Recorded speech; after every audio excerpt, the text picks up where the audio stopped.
B Nagendra ರಾಜೀನಾಮೆಗೆ BJP ಈಗಾಗಲೇ ಬಿಗಿಪಟ್ಟು ಹಿಡಿದಿದೆ. ಹಾಗಾಗಿ ನಾಳೆ ವಿಧಾನಸೌಧದ ಮುತ್ತಿಗೆಗೆ ಬಿಜೆಪಿ ನಿರ್ಧಾರ ಮಾಡಿಕೊಂಡಿದೆ, ಕರೆ ಕೊಟ್ಟಿದೆ. ನಾಗೇಂದ್ರ ರಾಜೀನಾಮೆ ಕೊಡಲೇಬೇಕು ಅಂತ ಹೇಳಿ ಆಗ್ರಹಿಸಿ ಹೋರಾಟ ಮಾಡಲಾಗ್ತಾ ಇದೆ. ಸದನದ ಹೊರಗೂ ಮತ್ತೆ ಒಳಗೂ ಕೂಡ ಹೋರಾಟ ಮಾಡ್ತೀವಿ ಅಂತ ಹೇಳಿ ನಿರ್ಧಾರ ಮಾಡಿಕೊಂಡಿದ್ದಾರೆ.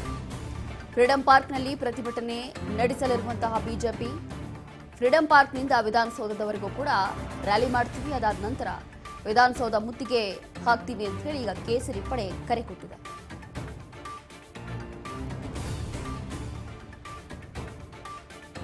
ಹೀಗೆ ಹಲವು ದಿನಗಳಿಂದ ನಡೀತಾ ಇರುವಂತಹ ಜಟಾಪಟಿ ಇದು. ಸಚಿವ ನಾಗೇಂದ್ರ ರಾಜೀನಾಮೆ ಕೊಡಲೇಬೇಕು, ಅಲ್ಲಿವರೆಗೂ ಕೂಡ ಸದನ ನಡೆಯೋದಕ್ಕೆ ಬಿಡೋದಿಲ್ಲ, ಯಾವುದೇ ಒಂದು ಸಮಸ್ಯೆಗಳ ಕುರಿತು ಚರ್ಚೆ ಮಾಡಲಿಕ್ಕೂ ಕೂಡ ಬಿಡೋದಿಲ್ಲ ಅಂತ ಹೇಳಿ ಬಿಜೆಪಿ ಮತ್ತೆ ಜೆಡಿಎಸ್ ನಾಯಕರು ಹಠ ಹಿಡಿದಿದ್ದಾರೆ. ಅದರಲ್ಲೂ ಕೂಡ ವಿಶೇಷವಾಗಿ ಬಿಜೆಪಿ ನಾಯಕರಿಂದ ಪ್ರತಿದಿನ ಗದ್ದಲ, ಕೋಲಾಹಲ, ಹೋರಾಟ, ಪ್ರೊಟೆಸ್ಟ್ ಇದೆಲ್ಲವೂ ಕೂಡ ನಡೀತಾ ಇದೆ. ಮೊನ್ನೆಯೂ ಕೂಡ ವಿಧಾನಸೌಧದ ವಾಲ್ಮೀಕಿ ಪುತ್ಥಳಿ ಬಳಿ ದೊಡ್ಡ ಮಟ್ಟದಲ್ಲಿ ಹೋರಾಟ ಮಾಡಿದ್ರು, ಕಪ್ಪು ಟಿ ಶರ್ಟ್ಗಳನ್ನು ಧರಿಸಿ. ಕಾರಣ ಏನು ಅಂತಂದ್ರೆ ರಾಜೀನಾಮೆ ಕೊಡಬೇಕು ನಾಗೇಂದ್ರ ಅವರು ಅಂತ ಹೇಳಿ. ಹೇಗೆ ನಾಳೆ ವಿಧಾನಸೌಧದ ಮುತ್ತಿಗೆ ಹಾಕ್ತೀವಿ ಅಂತ ಹೇಳಿ ಈಗ ಬಿಜೆಪಿ ನಿರ್ಧಾರ ಮಾಡಿಕೊಂಡಿದೆ. ಫ್ರೀಡಂ ಪಾರ್ಕ್ನಿಂದ ಪ್ರೊಟೆಸ್ಟ್ ಆರಂಭ ಆಗುತ್ತೆ. ಸಚಿವ ಬಿ ನಾಗೇಂದ್ರ ವಿರುದ್ಧ 35ಕ್ಕೂ ಅಧಿಕ ಕೇಸ್ಗಳಿವೆ. ಸುಪ್ರೀಂ ಮಾನದಂಡಗಳ ಪ್ರಕಾರ ಸಚಿವರಾಗಲು ಅನರ್ಹ. ದಲಿತರ 187 ಕೋಟಿ ಲೂಟಿ ಮಾಡಿದ್ದಾರೆ. ಚುನಾವಣೆಗಾಗಿ ಹಣ ಬಳಸಿದ್ದಾರೆ.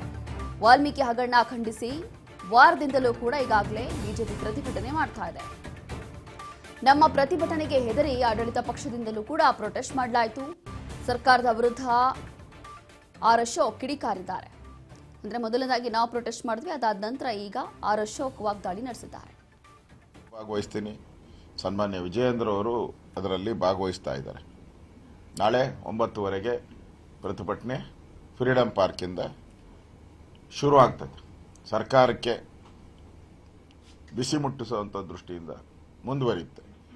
ನಾನು ಈಗಾಗಲೇ ನಿನ್ನೆ ಕುಮಾರಸ್ವಾಮಿ ಅವರು, ಗೌರವಾನ್ವಿತ ಕುಮಾರಸ್ವಾಮಿ ಅವರು, ನಮ್ಮ ಕೇಂದ್ರದ NDA ಸಚಿವರು ಮತ್ತು JDSನ ರಾಜ್ಯದ ಅಧ್ಯಕ್ಷರು ಅವ್ರ ಜೊತೆನೂ ಸುದೀರ್ಘವಾದಂಥ ಮಾತುಕತೆ ಆಯಿತು. ಅವರು ಇಲ್ಲ ಬ್ರದರ್, ಇದನ್ನು ಕಂಟಿನ್ಯೂ ಮಾಡಿ, ಒಂದು ಪೀಕಿಗೆ ಹೋಗಿದೆ, ಇದು ಜನಕ್ಕೆ ರೀಚ್ ಆಗಿದೆ, ಇದನ್ನು ಕಂಟಿನ್ಯೂ ಮಾಡಿ, ನಮ್ಮ ಪಾರ್ಟಿಯವ್ರಿಗೂ ನಾನು ಹೇಳ್ತೀನಿ ಅನ್ನೋ ಮಾತನ್ನು ಹೇಳಿದ್ದಾರೆ. ಅಂದರೆ ಸೋಮವಾರನೂ ಕೂಡ ನಾವು ಪ್ರತಿಭಟನೆಯನ್ನು ಮುಂದುವರಿಸ್ತೇವೆ. ಸದನದಲ್ಲಿ ನಾಗೇಂದ್ರ ವಿಚಾರವಾಗಿ. ನಾಗೇಂದ್ರ ಅಲ್ಲಪ್ಪ, ನಾಗೇಂದ್ರಂದಲ್ಲ.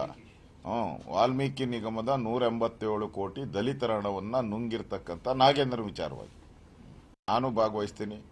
ಸನ್ಮಾನ್ಯ ವಿಜಯೇಂದ್ರ ಅವರು ಅದರಲ್ಲಿ ಭಾಗವಹಿಸ್ತಾ ಇದ್ದಾರೆ.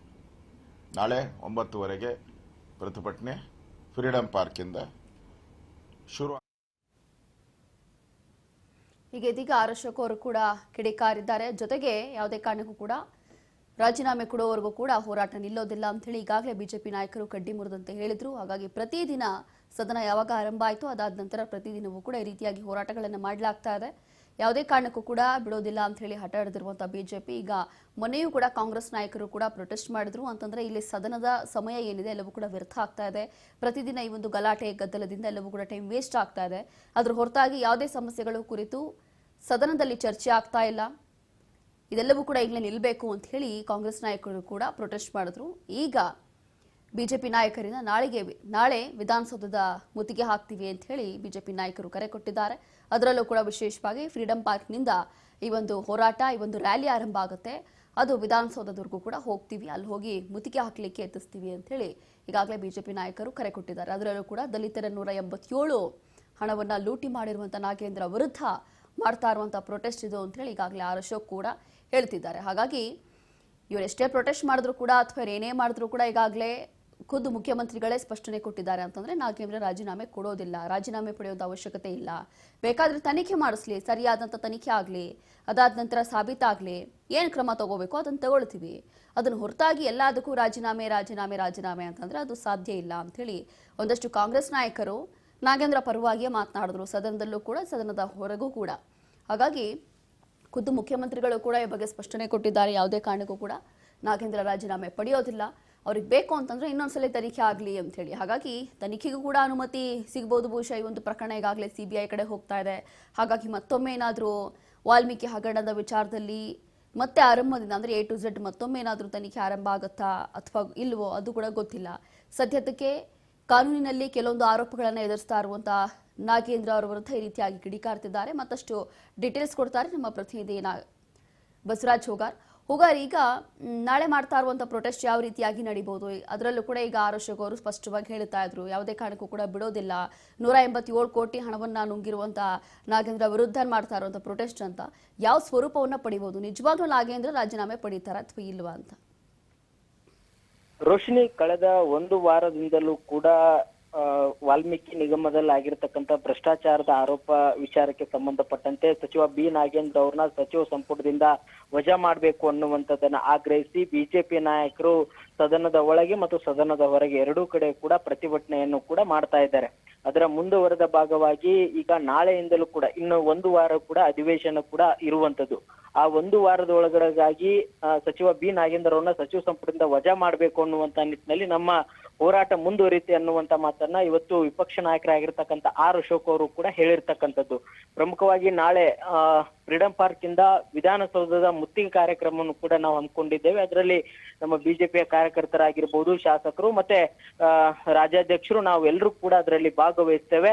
ಸರ್ಕಾರ ಬಿ ನಾಗೇಂದ್ರ ಅವ್ರನ್ನ ಸಚಿವ ಸಂಪುಟದಿಂದ ವಜಾ ಮಾಡೋವರೆಗೂ ಕೂಡ ನಮ್ಮ ಹೋರಾಟ ನಿಲ್ಲದು ಅನ್ನುವಂತ ಮಾತನ್ನು ಕೂಡ ಆರ್ ಅಶೋಕ್ ಅವರು ಹೇಳಿರ್ತಕ್ಕಂಥದ್ದು. ಹಾಗಾಗಿ ನಾಳೆಯೂ ಕೂಡ ಬೆಳಿಗ್ಗೆ 9:30ಕ್ಕೆ ಆ ಒಂದು ಪ್ರತಿಭಟನೆ ಕೂಡ ಆರಂಭವಾಗುತ್ತೆ. ಫ್ರೀಡಂ ಪಾರ್ಕ್ ಇಂದ ವಿಧಾನಸೌಧದ ಮುತ್ತಿಗೆ ಕಾರ್ಯಕ್ರಮವನ್ನು ಕೂಡ ಬಿಜೆಪಿ ನಾಯಕರು ಕೂಡ ಹಮ್ಮಿಕೊಂಡಿರ್ತಕ್ಕಂಥದ್ದು. ಅಂದ್ರೆ ನಾಗೇಂದ್ರ ಅವರು ಎಲ್ಲ ಒಂದ್ ಕಡೆ ಈಗಾಗಲೇ ಸಿಬಿಐ ಅವರು ಕೂಡ ಪ್ರಾಸಿಕ್ಯೂಷನ್ಗೆ ರಾಜ್ಯಪಾಲರ ಬಳಿ ಅನುಮತಿ ಕೇಳಿದ್ದಾರೆ. ಅವರು ಇದರಲ್ಲಿ ಭಾಗಿಯಾಗಿಲ್ಲ ಅಥವಾ ಅವ್ರದ್ದೇನು ತಪ್ಪಿಲ್ಲ ಅಂತಂದಿದ್ರೆ ಅವರು ಪ್ರಾಸಿಕ್ಯೂಷನ್ಗೆ ಅನುಮತಿ ಕೇಳ್ತಾ ಇರ್ಲಿಲ್ಲ. ಆದ್ರೆ ಎಲ್ಲವೂ ಕೂಡ ಇದರಲ್ಲಿ ಉಲ್ಲೇಖ ಇದೆ. ಹಾಗಾಗಿ ಸಿಬಿಐ ಅವರು ಕೂಡ ಈಗ ಪ್ರಾಸಿಕ್ಯೂಷನ್ ಅನುಮತಿ ಕೇಳಿದ್ದಾರೆ. ಅದರ ಜೊತೆಗೆ ಲೋಕಾಯುಕ್ತ ಈಗಾಗಲೇ ಒಂದ್ ಕಡೆ ಏನೋ SIT ಅವರು ಏನೋ ಒಂದು ಚಾರ್ಜ್ ಶೀಟ್ ಹಾಕಿದ್ದಾರೆ. ಅದರಲ್ಲಿ ನಾಗೇಂದ್ರ ಅವ್ರನ್ನ ಹೆಸರು ಉಲ್ಲೇಖ ಮಾಡಿಲ್ಲ, ಆದ್ರೆ ರೆಕಾರ್ಡ್ ನಲ್ಲಿ ಅವ್ರ ಹೆಸರು ಉಲ್ಲೇಖ ಇದೆ. ಹೀಗೆ ಹಲವು ರೀತಿಯ ಒಂದು ಭ್ರಷ್ಟಾಚಾರದ ಆರೋಪದ ಹೊತ್ತಿರ್ತಕ್ಕಂಥ ನಾಗೇಂದ್ರ ಅವ್ರನ್ನ ರಾಜೀನಾಮೆ ಪಡೆದುಕೊಳ್ಳದೆ ಎಲ್ಲೋ ಒಂದ್ ಕಡೆ ರಾಜ್ಯ ಸರ್ಕಾರ ಮೀನಾಮೇಷ ಮಾಡ್ತಾ ಇದೆ, ಜನರ ತೆರಿಗೆ ದುಡ್ಡು ಲೂಟಿ ಮಾಡ್ತಾ ಇದೆ, ಮತ್ತೆ ದಲಿತರ ಹಣವನ್ನ ಒಂದು ನುಂಗಿರ್ತಕ್ಕಂಥವ್ರನ್ನ ಮತ್ತೆ ಸಂಪುಟದಲ್ಲಿ ಸೇರಿಸಿಕೊಂಡಿರ್ತಕ್ಕಂಥದ್ದು ಎಷ್ಟರ ಮಟ್ಟಿಗೆ ಸರಿ. ಹಾಗಾಗಿ ನಾವು ಹೋರಾಟವನ್ನ ಮಾಡೇ ಮಾಡ್ತೇವೆ. ಬಹುಶಃ ಸೋಮವಾರ ಒಂದು ನಾಗೇಂದ್ರ ಅವ್ರನ್ನ ರಾಜೀನಾಮೆ ಪಡೆದುಕೊಳ್ಳುವಂತಹ ಎಲ್ಲಾ ಒಂದು ಆಶಾಭಾವನೆ ಕೂಡ ನಮಗಿದೆ. ಅವ್ರು ರಾಜೀನಾಮೆ ಪಡೆದುಕೊಳ್ಳಿಲ್ಲ ಅಂತಂದ್ರೆ ನಮ್ಮ ಪ್ರತಿಭಟನೆಗಳು ವಿನೂತವಾಗಿ ತೀವ್ರವಾಗಿ ನಾವು ನಡೆಸ್ತೇವೆ ಅನ್ನುವಂತ ಮಾತನ್ನು ಕೂಡ ಇವತ್ತು ಅಶೋಕ್ ಅವರು ಕೂಡ ಹೇಳಿರ್ತಕ್ಕಂಥದ್ದು. ಹಾಗಾಗಿ ಈ ಒಂದು ವಿಪಕ್ಷಗಳ ಒಂದು ಹೋರಾಟಕ್ಕೆ ರಾಜ್ಯ ಸರ್ಕಾರ ಮಣಿಯುತ್ತಾ ಅಥವಾ ನಾಗೇಂದ್ರ ಅವರು ರಾಜೀನಾಮೆ ಪಡೆದುಕೊಳ್ಳುವಂತ ನಿಟ್ಟಿನಲ್ಲಿ ಯಾವ ತೀರ್ಮಾನ ತೆಗೆದುಕೊಳ್ಳುತ್ತೆ ಅನ್ನುವಂಥದ್ದು ಕುತೂಹಲಕ್ಕೆ ಎಡೆ ಮಾಡಿಕೊಡ್ತಾ ಇದೆ. Roshini, thank you. ನೀವೆಲ್ಲ ಡೀಟೇಲ್ಸ್ಗಾಗಿ